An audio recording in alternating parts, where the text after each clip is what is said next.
List निकाली मैंने, उसमें बता दो, उस लिस्ट में उनके मालिकों की लिस्ट में मुझे बता दो।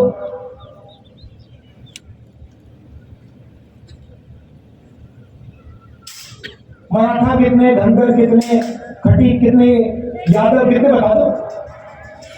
Zero, zero. 50% में से कोई नहीं, 15% में से कोई नहीं, 8% में से कोई नहीं, 90% में से कोई नहीं, सारे के सारे सीनियर मैनेजमेंट में कोई नहीं। अच्छा, पता नहीं, शायद हिंदुस्तान के 90% लोग क्या नहीं, हमें मीडिया नहीं चाहिए, हमें हिंदुस्तान का कॉर्पोरेट इंडिया में भी भागीदारी नहीं चाहिए। तो ठीक है, फिर सरकार को देखते हैं। हिंदुस्तान की सरकार को 90 लोग चलाते हैं, आईएएस अफसर हैं, बजट को वो बांटते हैं, हर रुपया बजट का कहां जाता है वो निर्णय लेते हैं, 90 लोग लेते हैं। महाराष्ट्र में कितना पैसा जाएगा, सड़कों में कितना जाएगा, सेना को कितना मिलेगा, अग्निवीर होगा या नहीं होगा, ये सारे के सारे निर्णय ये 90 लोग लेते हैं। मुझे बताओ, 90 में से पिछड़े वर्ग के कितने? 3। दलित कितने? 1। आदिवासी कितने? 1। और अगर आप बात समझना चाहते हो तो अगर हिंदुस्तान की सरकार बजट में 100 रुपए खर्च करती है तो ओबीसी, दलित, आदिवासी अफसर 6 रुपए 10 पैसे का निर्णय लेते हैं। आपकी आबादी 90%, आपकी भागीदारी 100 में से 6 रुपए 10 पैसा। और फिर नरेंद्र मोदी 24 घंटे घूमता रहता है, कहता है कि मैं ओबीसी हूं। और मैंने जाति जनगणना की जैसे बात छेड़ी, ये इसको बैठाया गया है। जैसे ही मैंने कहा कि देश में जाति जनगणना होना चाहिए, देश का एक्सरे होना चाहिए, दूध का दूध, पानी का पानी होना चाहिए, नरेंद्र मोदी कहते हैं हिंदुस्तान में तो कोई जात है ही नहीं, 2 ही जात हैं, एक अमीर है और एक गरीब है। अच्छा, अगर 2 ही जात हैं तो भैया आप कहां पे ओबीसी बन गए? तो जैसे ही हमारी सरकार बनेगी,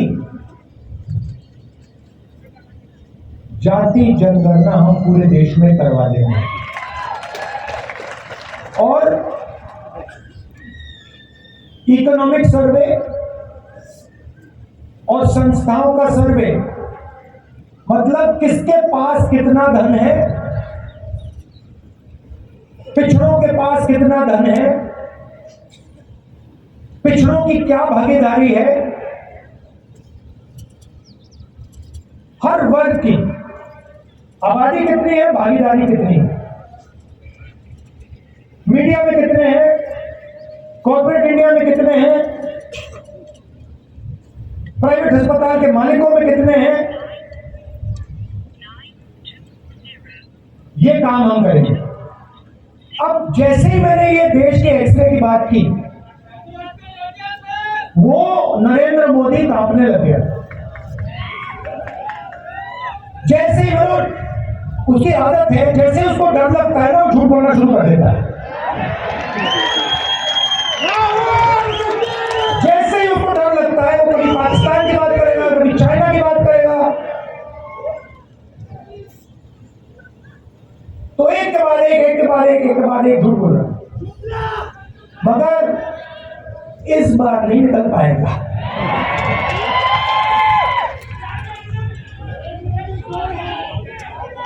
पता नहीं आपने सुना नहीं सुना, वो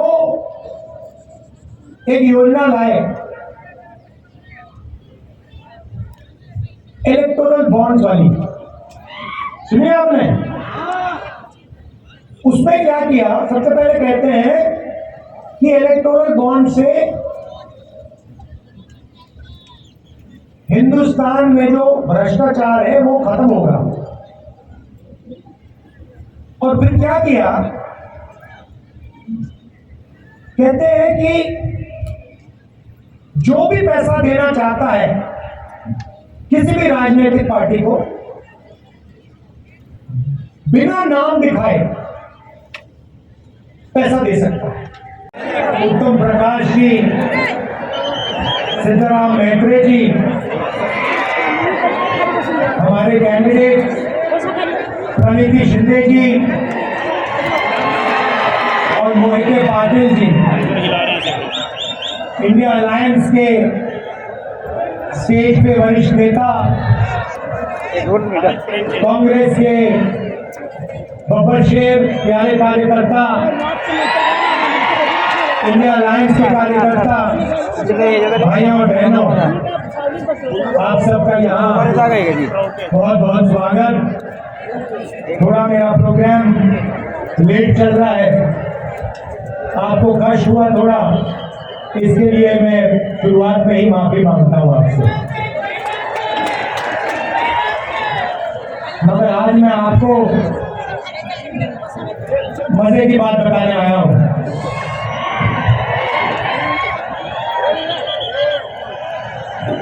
सबसे पहले, ये साधारण चुनाव नहीं है, क्योंकि इस चुनाव में पहली बार, आजादी के बाद पहली बार एक ऐसी पार्टी है जो संविधान को खत्म करना चाहती है। उनका लक्ष्य सिर्फ चुनाव जीतने का नहीं है, उनका लक्ष्य हिंदुस्तान के कॉन्स्टिट्यूशन को, हमारे संविधान को खत्म करने का है। और हमारा लक्ष्य, कांग्रेस पार्टी का लक्ष्य, इंडिया अलायंस का लक्ष्य संविधान को बचाने का है और लोकतंत्र को बचाने का है। भाइयों और बहनों, इस देश में जो भी गरीबों को मिला है, जो भी प्रगति हुई है, पिछड़ों को, दलितों को, आदिवासियों को, जो भी गरीब लोगों को मिला है, वो संविधान के कारण मिला है। उसका वही कारण है। अगर ये लोग संविधान को खत्म कर देंगे तो हिंदुस्तान में गरीबों के लिए, किसानों के लिए, मजदूरों के लिए कुछ नहीं बचेगा। तो सबसे पहले आपसे ये कहना चाहता हूं कि पहली बार ऐसा चुनाव हो रहा है कि बीजेपी ने साफ सबके सामने कहा है, उनके एमपीओ ने साफ कहा है कि अगर हम चुनाव जीते तो हम हिंदुस्तान के संविधान को बदल देंगे। और मैं आपसे कह रहा हूं, उनसे कह रहा हूं, ऐसी कोई शक्ति नहीं है दुनिया में जो हिंदुस्तान के संविधान को बदल सके।